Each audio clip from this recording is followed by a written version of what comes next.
So this is what's left over from my Funhouse. Had a slight issue with this one. It was slightly too complex in terms of the wiring. There was quite a bit of it in there, and I don't think the server quite liked it. So one evening, just as I was finishing the Funhouse and putting the roof on and people were having a go at it, the server just started crashing. Sort of crashed 2 or 3 times in a row, and no one could work out what was happening. There was about 30 or 40 people kept off the server for about a couple of hours.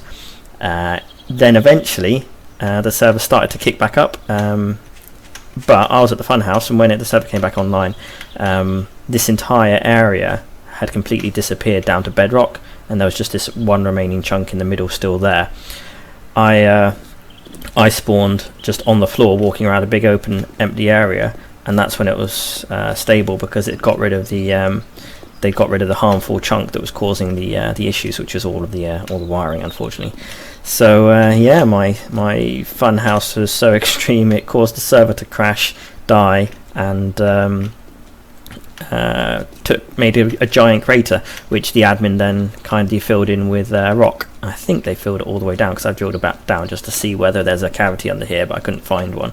So it looks like they filled it all back in, but yeah, it's now left a bit of a mark on the in the map. It doesn't look great, but it's always a bit funny to leave a lasting impression on a server.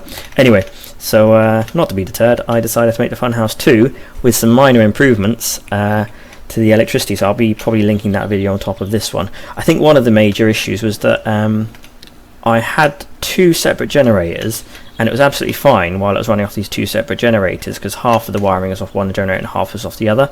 But then when I decided, I'll just switch to one generator, because I realised actually I could be more efficient with my powering.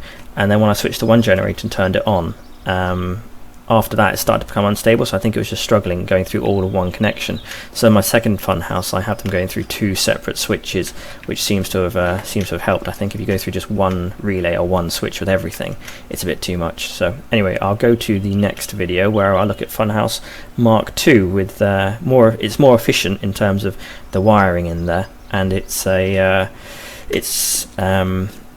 not as complex from a wiring point of view. But it's just got all the same features that this one had in there. It's just a better layout. But I did have a practice with this one, so skip over that bit.